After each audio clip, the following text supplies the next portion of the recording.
In recent news, it was reported that the government is aiming to finalize the Voluntary Early Redevelopment Scheme or VERS during its current term, which means before September 2030. The government even stated that they won't do any more selective unblock redevelopment scheme or SERS, at least for now. They are figuring out things like how to identify potential sites for VERS, ensuring there are enough replacement homes already, and how to offer a fair package to residents. We can expect the initial first projects to likely begin in the first half of 2030s, starting with a few selected sites and then gradually expanding by the late 2030s. This will allow a more systematic and gradual redevelopment of older HDB towns over 20 to 30 years rather than a quick 4 to 5 year process. Both VERS and SERS are ways for the government to renew our older housing estates and make sure they continue to meet the needs of people living here both now and in the future. Essentially, the government buys back flats before their 99-year leases runs out, giving the land a refresh for a new development. You might be wondering, what's the difference between VERS and SERS? Well, SERS has been around since 1995 and it is a compulsory scheme. If your HDB block is chosen for SERS, you have to participate. It is not an option to opt out. It is also super selective, only picking precincts with high redevelopment potential, meaning the land can be used for new, often taller redevelopments. It is also super selective, only picking precincts with high redevelopment potential, meaning the land can be used much more efficiently for new, often taller developments. Think of it like a property lottery. If your flat is picked for SERS, you usually get a pretty good compensation based on the market value of your flat at the time of the announcement, plus the chance to buy a new 99-year lease flat at a subsidized price in a nearby replacement site, sometimes even with an extra grant. However, the government has stated that there are no plans for more SERS projects going forward because most of the sites with high redevelopment potential have already been covered. VERS, on the other hand, is voluntary. It will be offered to selected precincts when flats are around 70 years old. Again, I emphasize selected precincts, so it is not applicable to all HDBs.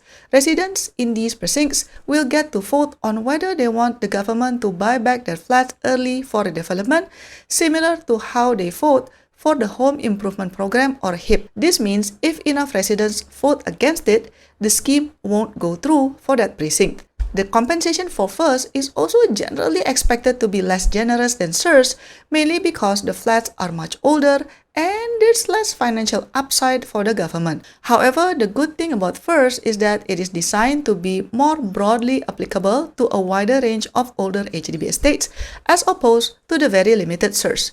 Historically, many HDB towns were rapidly built in the 1970s and 1980s to meet urgent housing demands. These flats are now reaching or will soon reach the 70-year mark, and in a few decades, their 99-year leases will start running out. If nothing is done, Singapore faces the prospect of hundreds of thousands of HDB flats having their leases expire around the same time in the 2070s and 2080s. This would cause massive disruptions for residents, require an enormous amount of new housing to be built in a very short period, and create significant challenges for urban planning. VERS is designed to be a systematic and orderly way to manage this large-scale aging of housing stock over 2 to 3 decades, avoiding a sudden cliff edge of lease expiries. So what are the pros of VERS? One of the biggest pros of VERS is that it is voluntary, unlike SERS, where if your block is chosen, you just have to move. With VERS, residents get to vote on whether they want to participate or not. This gives homeowners a say in the future of their homes and neighborhoods, which is a significant improvement for many. It acknowledges that not everyone wants to move, especially older folks who are settled in their familiar surroundings and communities. This element of choice is a key advantage because it avoids forcing people into a potentially stressful and disruptive situation against their will. Another good thing about VERS is that it is aiming to address lease decay systematically.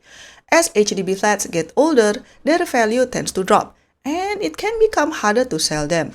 FERS provides a mechanism for the government to buy back these older flats, preventing them from becoming unmarketable and ensuring that the homeowners have an exit strategy before their leases run out completely.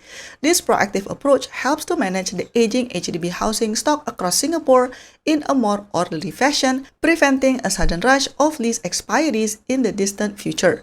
It also allows for the new renewal of older towns and estates, ensuring they continue to be vibrant and meet the changing needs of residents with new facilities and amenities. But on the other hand, what are the downsides of FERS?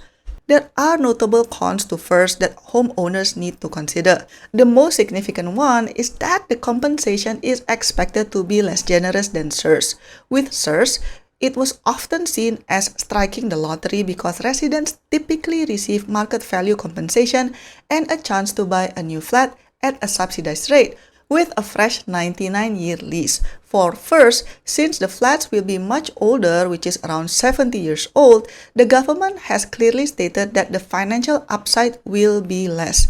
This means the residents might need to top up a significant amount of money to get a similarly sized replacement flat, which could be a concern for those with limited savings, especially older residents. The voluntary nature of FERS also presents a challenge, which is to secure residents' buy-in. For the scheme to go ahead, a substantial majority of residents, somewhere along 80%, need to agree. This can be difficult to achieve as different households have diverse needs and financial situations. Some older homeowners might prefer to stay put, while others might not have the financial means to afford a new flat, even with some compensation. This can lead to a situation where a vocal minority could potentially hold up the redevelopment for an entire precinct, creating uncertainty and possibly leaving some flats in a state of limbo if they don't get chosen for FERS or if the vote doesn't pass.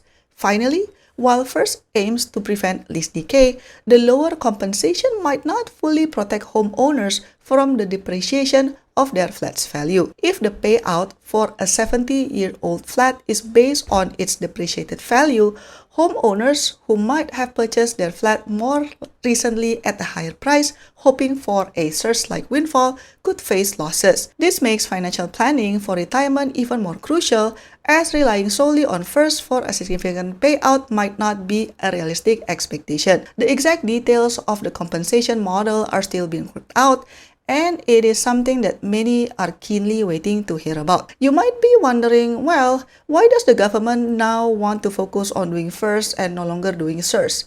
Here are some possible reasons, and I would like to emphasize that these are purely just my opinion and speculation and not taken from any government statement. I think one of the main reasons is because the government wants a more voluntary approach for redevelopment.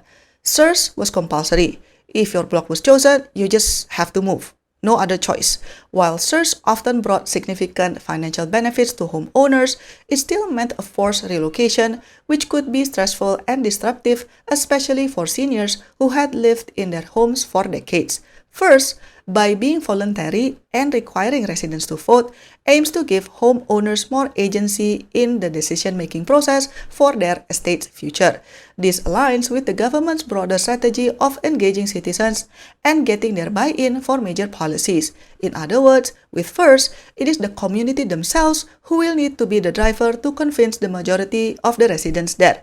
It will be a more bottoms-up approach and not top-down. The second reason I'm sensing is because the government wants to ensure financial sustainability and fairness to future generations. SERS projects are relatively generous in compensation, and this is feasible because they only targeted a limited number of high-value sites. However, applying such generous terms to every aging HDB flat across Singapore would be fiscally unsustainable and place a huge burden on taxpayers. With FERS, they already stated that the financial compensation is expected to be less generous. The positioning that they were coming from is because, well, FERS is targeting a much older flats, right? And they have less remaining lease. But then, if you read between the lines, the takeaway is it will be cheaper to compensate. This ensures that the scheme is financially viable for the long term and doesn't unduly burden future generations of Singaporeans who will eventually need homes. It also sets a more realistic expectation for homeowners that the value of their leasehold flat will depreciate over time. You might ask, well, if the compensation is less generous, who would want to do VERS anyway? Well, here's the thing. Remember that HDB in general has a 99-year leasehold. If the residents are eligible for VERS but refuse to do so, then they won't get any compensation at all once the time runs out. Once the lease is up, the government can just take back the land and then that's it. I know that all of this seems kind of grim, but it is what it is, right? Every HDB owner knows that it is on leasehold terms and not a freehold. But what do you think? Let me know in the comment section down below. To get exclusive contents and support my work, click the join button to be part of the online family. Your support means a lot to keep us independent. Don't forget to join the membership and I'll see you on my next video. Bye bye!